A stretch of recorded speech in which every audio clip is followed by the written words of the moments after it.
Hello everybody, my name is Noah Taff for Taff316, and today I wanted to make a video going over and profiling my year in 2018.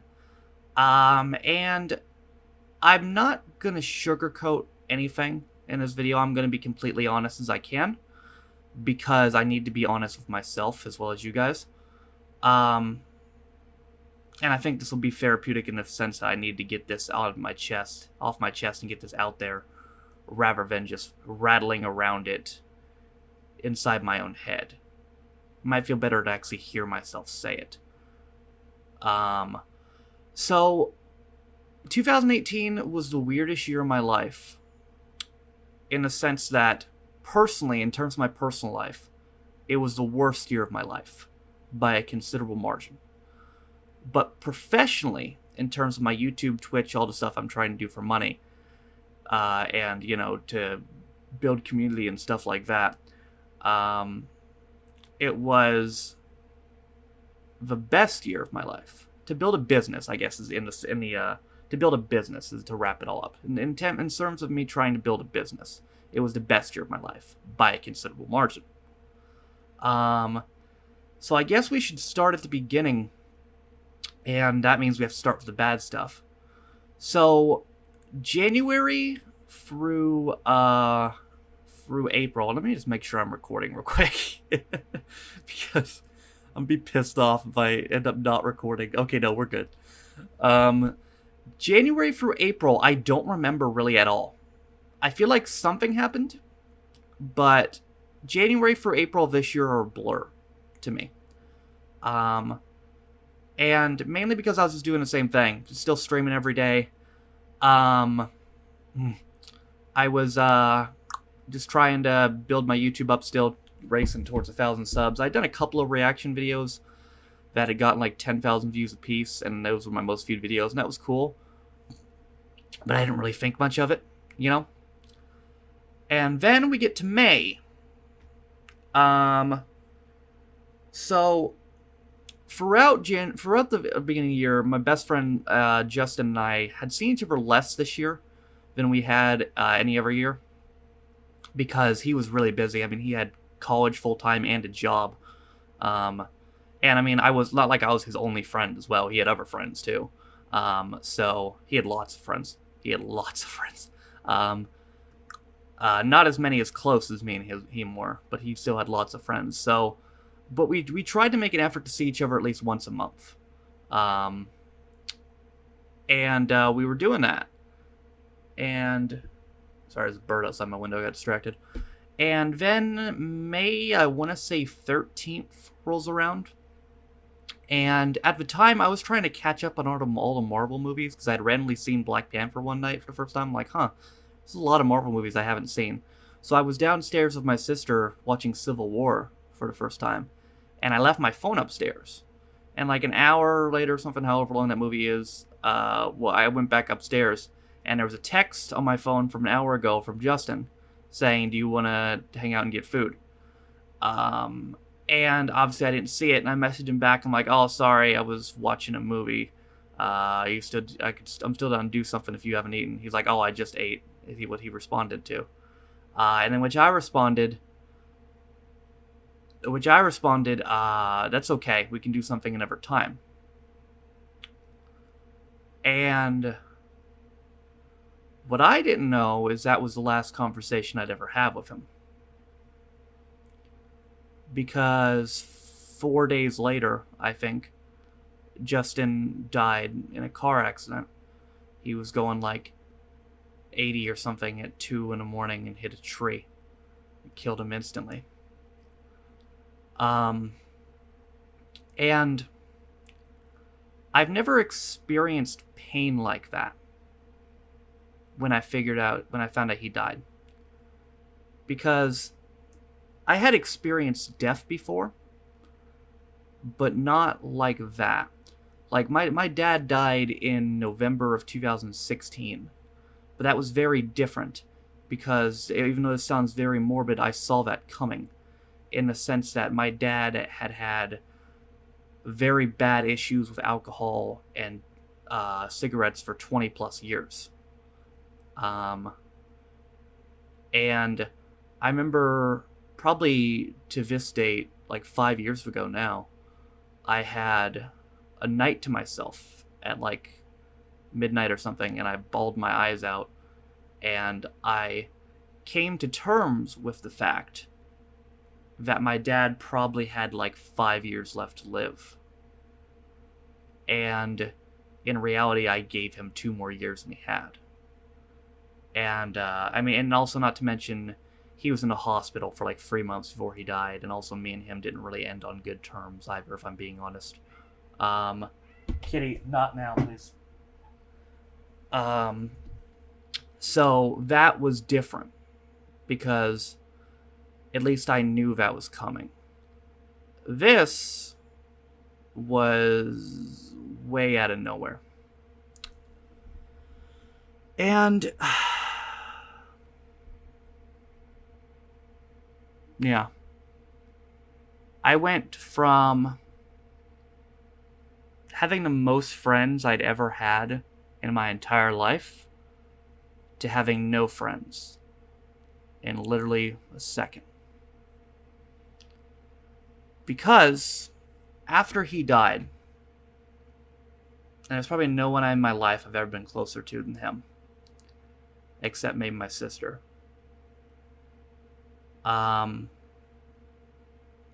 realized, it came to realize over time, that a lot of the people I thought were my friends weren't really my friends. They were friends with me because I was friends with Justin. And I came to realize that brutally. For instance, I'm not going to say your name, because you don't deserve to have me say your fucking name. But you know who you are.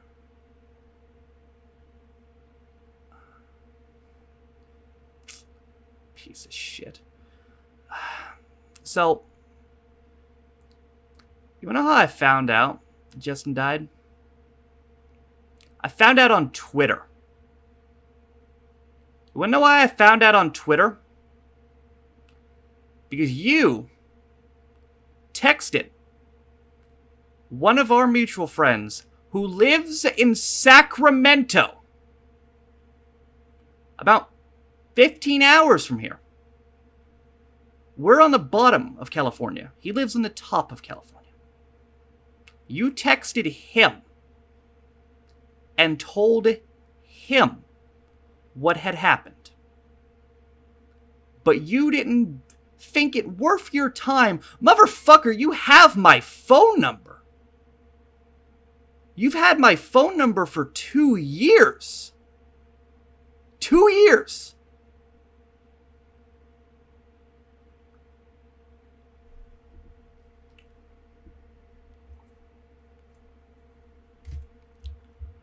And you didn't think it worth your time to text me and tell me what happened. You've been to my house! You live 10 minutes away from my fucking house! You know where I live!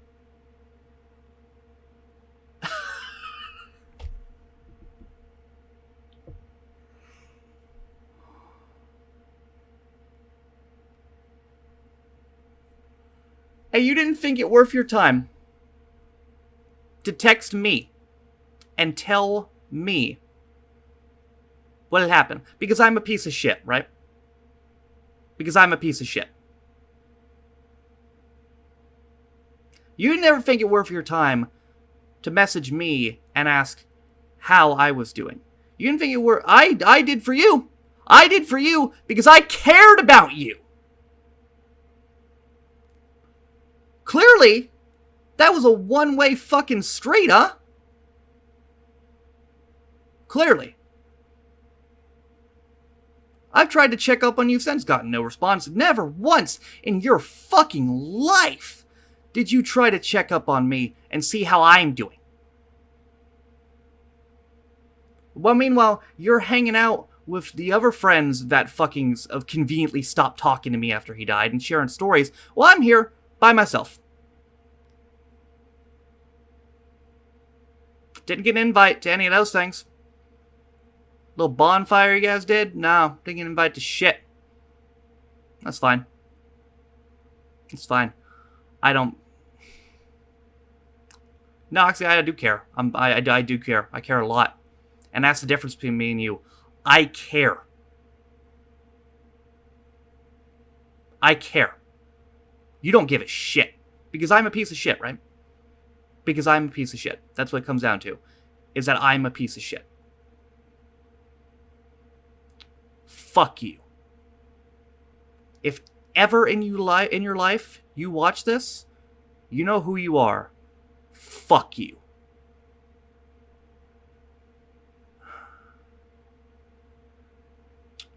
And again, I'll be real with you guys.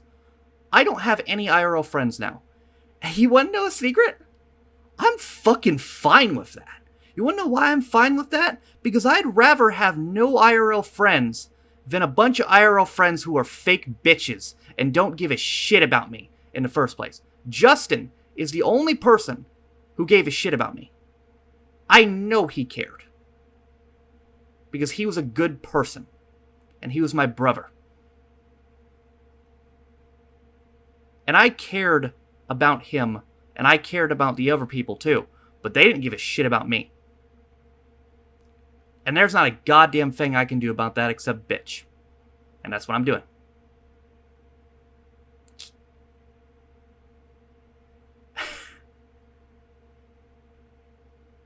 And there's... And I want to clarify here, by the way, that friend in Sacramento I was talking about, this is not directed towards you. I trust me, brother. You and me are fine. This is not directed towards you. Absolutely. Not directed towards you at all. It's directed towards the other people. But you're not at fault here. The only reason he didn't tell me is because he figured I already knew, which I fucking should have.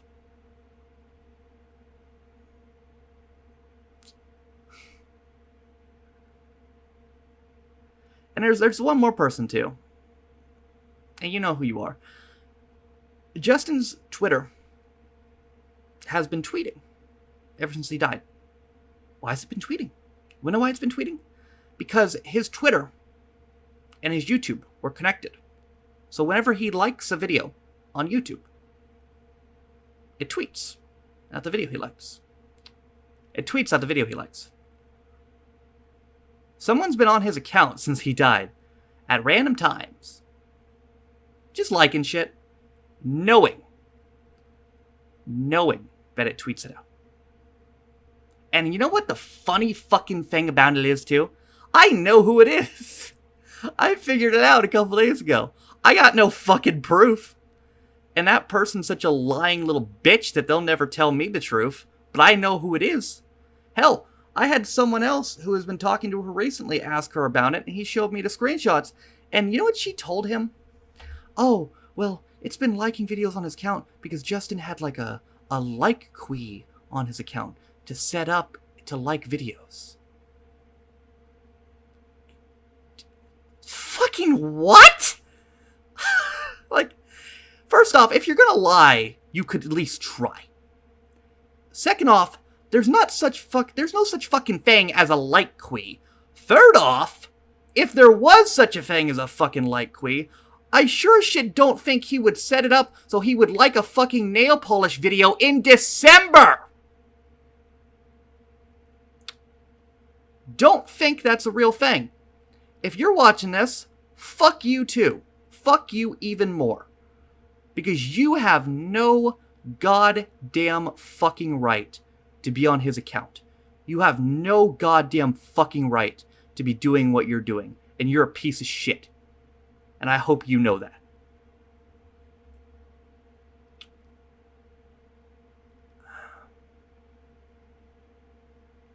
So moving on. June, 2 weeks after Justin died, was my birthday.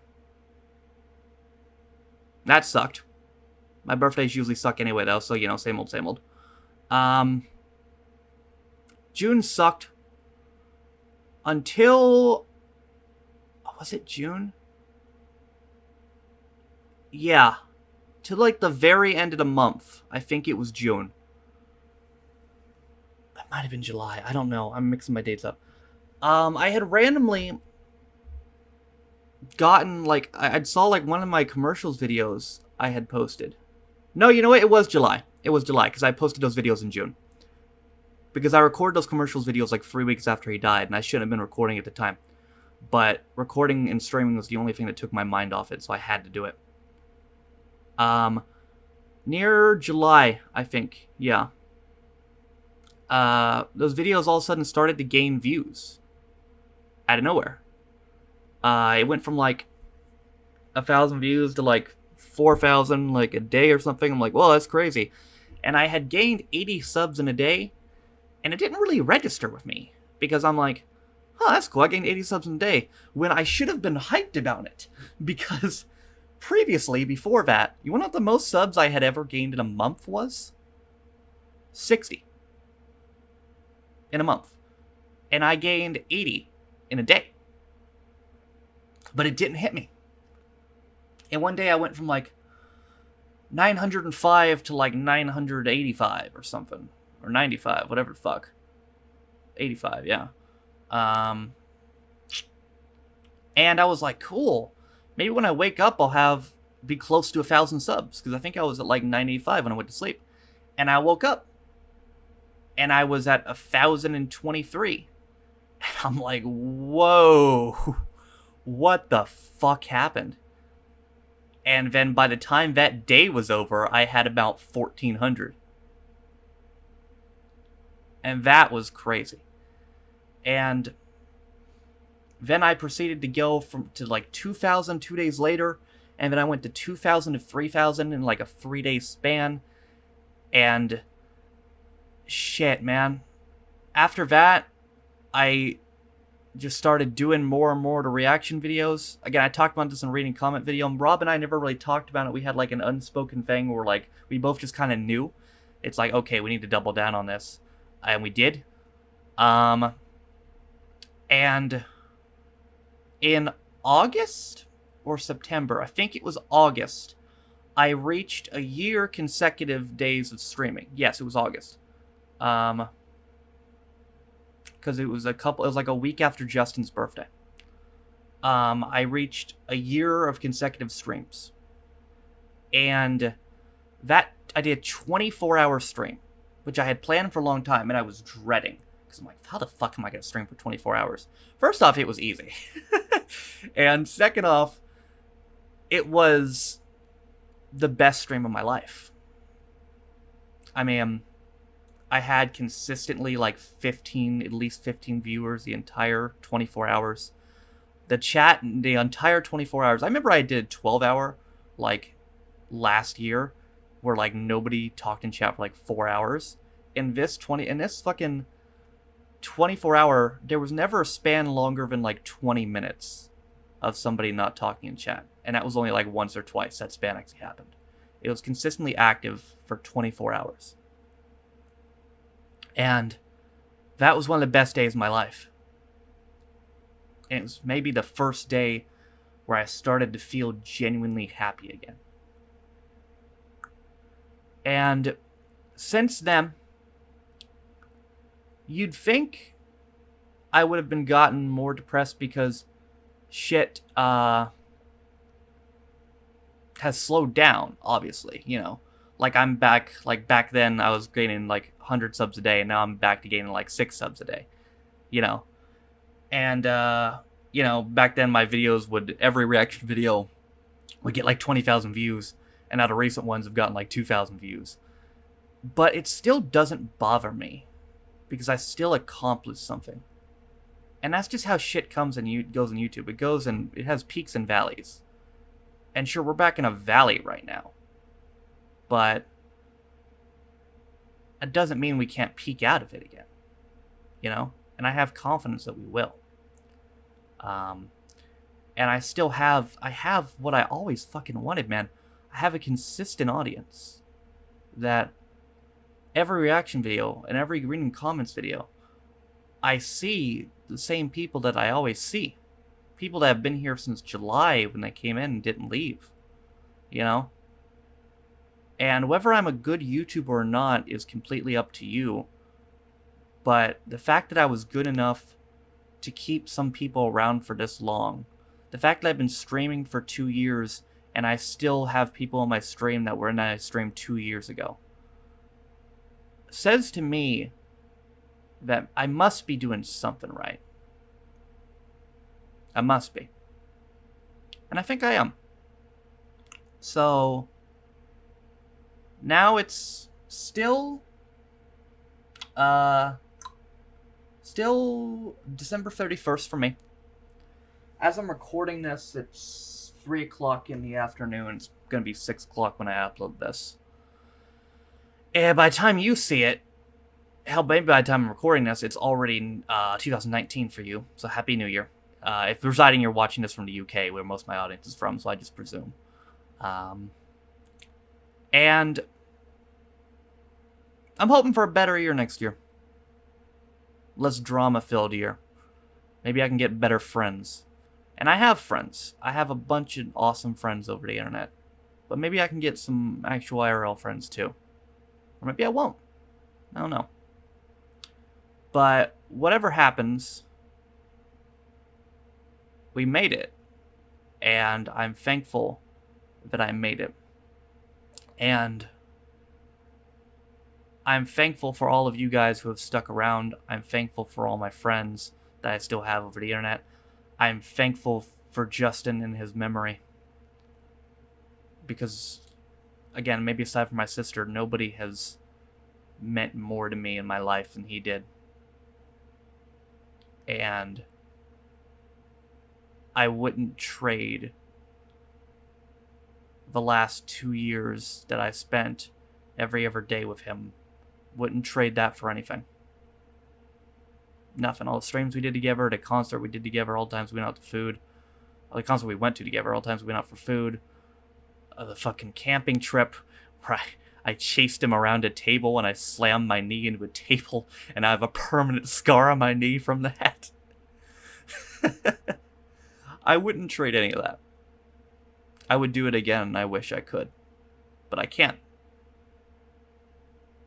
And the point of this video, at the end of the day, is to leave the past in the past and leave 2018 behind me.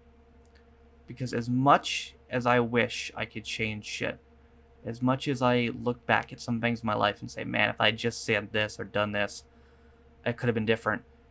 It doesn't matter. Because shit happens. And there's nothing you can do about it. The past is the past. What has happened has happened. Time travel isn't real, and you can't change it. You have to live with it, accept it, and move on. And that's what I'm doing. So, here's to 2019 being a better year. And if you watch this whole thing, I appreciate you guys listening. And I will see you next year. Maybe I'm already seeing you next year because you're in the UK. And if so, Happy New Year. Bye, guys.